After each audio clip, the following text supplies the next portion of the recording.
మేము ప్రగతి భవన్ ముందు ఇనుప గంచెలు తొలగించమని మీరు గప్పాలు కొట్టడం కాదు, ఫస్ట్ మీ మనసులో ఉన్నటువంటి ఇనుప గంచెలను తొలగించండి.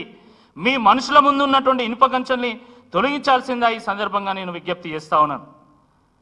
మిత్రులారా, ఇకపోతే రేపే జాబ్ క్యాలెండర్ విడుదల చేస్తాం, ఎల్లుండే విడుదల చేస్తామని చెప్పి రకరకాలుగా పేపర్లలో మీరు హెడ్లైన్లు, పేపర్లలో స్టోరీలు, మీకు సంబంధించినటువంటి న్యూస్ ఛానల్లో స్టోరీలు, మీకు సంబంధించినటువంటి పేపర్లలో ప్రధాన శీర్షికలు వారాల పాటు వేయించలే కదా. నిజంగా నిరుద్యోగ యువత అంతా కూడా ఎంతో ఆశతోని ఎదురు చూస్తున్నది, కొండంత ఆశతోని ఎదురు చూసింది. నిజంగా మాకు న్యాయం చేస్తుంది కావచ్చు కాంగ్రెస్ ప్రభుత్వం అని చెప్పేసి ఎదురు చూసింది. కానీ తీరా చూస్తే అసెంబ్లీ సమావేశాల్లో చివరి రోజున చివరి ఘట్టంలో ఒక తెల్ల కాగితాన్ని నిరుద్యోగుల ముందు పెట్టి వాళ్ళ ఆశల మీద నీళ్లు జల్లింది ఈ ప్రభుత్వం. ఈ జాబ్ క్యాలెండర్ చూసి స్కూల్ పిల్లలు సైతం నవ్వుకుంటున్నారు. మొన్న నాకు ఫోన్ వచ్చింది తెలంగాణ భవన్ నుండి.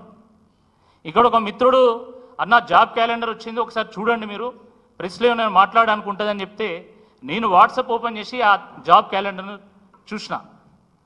చూస్తే నా పక్కనే మా కజిన్ వాళ్ళ బాబు ఉన్నాడు, స్కూల్ పిల్లవాడి 5వ తరగతి. బాబా ఏం చూస్తున్నావు అంటే నేను జాబ్ క్యాలెండర్ చూస్తున్నా అన్నాడు. వాడు కూడా చూసిండు జాబ్ క్యాలెండర్. చూస్తే వాడు నవ్విండు.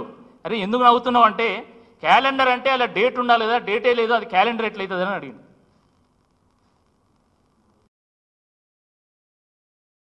దాని తర్వాత నేను ప్రతి పేజు వెతికిన, సరే ఇది డేటు లేదు కాబట్టి ఇది క్యాలెండర్ కాదు, కనీసం జాబులు అన్న ఏమైనా ఉంటాయా అని చెప్పేసి నేను మొత్తం ప్రతి లైన్ టు లైన్ చదివిన.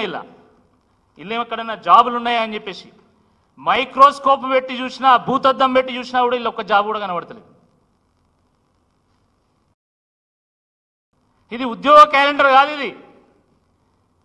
ఇది ఉత్తి క్యాలెండరు, ఉత్తిత్తి క్యాలెండరు, ఒళ్ళెక్కల క్యాలెండర్. ఇది సిగ్గుండాలే, ఇది జాబ్ క్యాలెండర్ అని చెప్పడానికి కొంచెమన్నా సిగ్గుండాల. మైసూర్ పాకులో మైసూర్ లేకపోయినా కనీసం పాకు ఉంటుంది, మైసూర్ బజ్జీలో మైసూర్ లేకపోయినా బజ్జీ ఉంటుంది, బొంబాయి రవ్వలో బొంబాయి లేకపోయినా కనీసం రవ్వ ఉంటుంది. కానీ ఈ జాబ్ క్యాలెండర్లో ఇలా జాబు లేదు, క్యాలెండరు లేదు. ఇది మీ జాబ్ క్యాలెండర్, ఉత్తి కాగితం. ఇది దీనికో ఆథెంటిసిటీ లేదు, దీనికో సిగ్నేటరీ లేదు, ఏది లేదు. అంటే ఇచ్చిన హామీలు నెరవేర్చకుండా జాబ్ క్యాలెండర్ను రిలీజ్ చేసి జారుకుందాం అనేటువంటి ఒక ప్రయత్నం చేస్తా ఉన్నారు మీరు. ఇది జాబ్ క్యాలెండర్ కాదు, జారుకునే క్యాలెండరు. మీ బాధ్యత నుండి మీరు తప్పించుకోవడానికి రిలీజ్ చేసినటువంటి క్యాలెండర్ అనే ఈరోజు యువత అంతా కూడా దీన్ని స్వీకరిస్తా ఉన్నది.